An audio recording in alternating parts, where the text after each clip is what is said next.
I realized when I started editing this that my green screen makes most of the map and the Russians disappear and looks really goofy. So I can't use green screen. See, today you get to look at my green screen hanging behind me. Live and learn, my friends. Live and learn. It's the 2nd of December, 1805, in Austria, near Austerlitz, which is about here somewhere. Today the French have decided to concentrate their army over here in the south, leaving it open and exposed in the north. The plan is to lure the coalition into an assault on the French left. Here Napoleon and his cohort, the Guard, Bernadotte, and Murat, are going to take the coalition in the flank. That's the plan. The coalition didn't fall for it per se. They smelled a rat. So they focused all their forces here on the French right, and are hoping to get a surprise drive and catch them off guard. Now, in order to anticipate any possible coalition mayhem on this side of the map, the French have put a detachment here at the church on the hill. They're watching and in constant contact with Napoleon. All the coalition has over here is Austerlitz, their 4th Corps. He's ordered to demonstrate and move forward as though they were falling into the trap. Depending how the battle develops, Constantin and the Russian Guard is up here on the Pratzen. Alright, enough jibber-jabber. Let's go. Now this is Austerlitz, so we have fog for the first 3 turns. And visibility is only 1/3 of a foot move. So there's no pre-assault bombardment going on at this point. We open the battle with Liechtenstein's charge through the fog into the French line. And Davout, nominally in charge of the 3 Russian infantry corps, 1st, 2nd, and 3rd, charges forward, starting with the 3rd. And Bagratio's advance guard joins the assault. Kenmeier's Austrians follow up, and Austerlitz's corps moves forward. Napoleon had considered holding off entering with his army until later in the morning, but with the fog, he's sneaking forward. And poof! There they are. Turn 1 combat, and all along the line here, the coalition hits the light French line. Now here the French have fallen back, but here, in his chateau north of Sokolnitz, amongst the orchard, the French line held with all it could. It was just a detachment of troops. But they drove back the initial Russian charge. The second Russian charge followed up, drove them out, but at great cost. And now it's turn 2.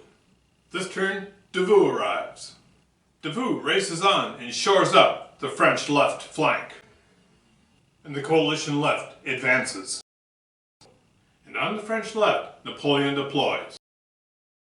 Now Austerlitz is moving forward in the fog, but they won't be able to reach contact with this forward element. But they'll have to stay 1/3 away.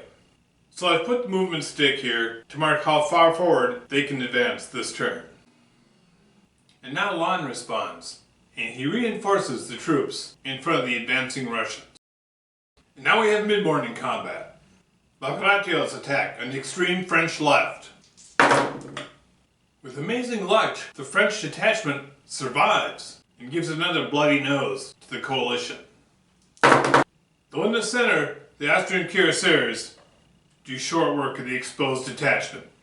And here, attacking Lannes' artillery, the exhausted infantry of Trebuchev's 3rd Corps assault the French artillery. The coalition attack is driven back, but at a cost the French were really hoping to avoid. It's late morning, last turn of fog.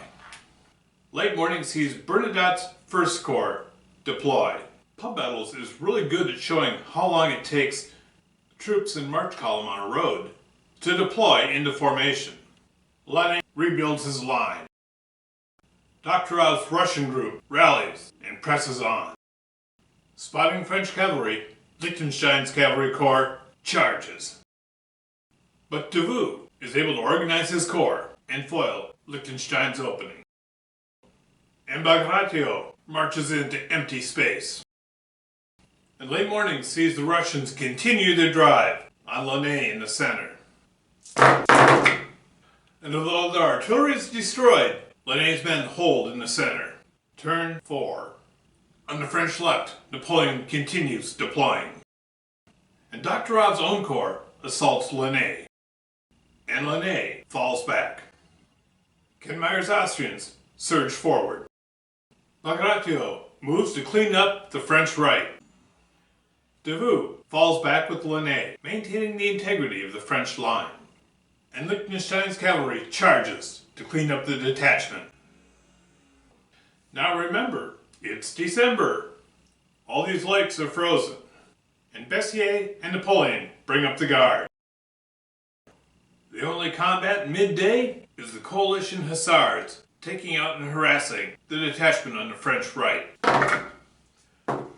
Which they do. With our midday check-in, we see that the French have lost 3 detachments and Lanné's artillery. The coalition has lost both blocks of Trebuchev's 3rd Corps. The fog has lifted, the armies are close, and everyone holds their breath. What will happen? Turn 5, early afternoon opens up, with Liechtenstein's 5th Cavalry Corps opening up. Here's Cuirassiers charge the French right flank and see if he can get around behind him. The Cuirassiers are using the charge rule. And guess what? Those are Davout's bags. The bags are sacked. The French left collapses. Napoleon is dismayed to see his whole flank falling back.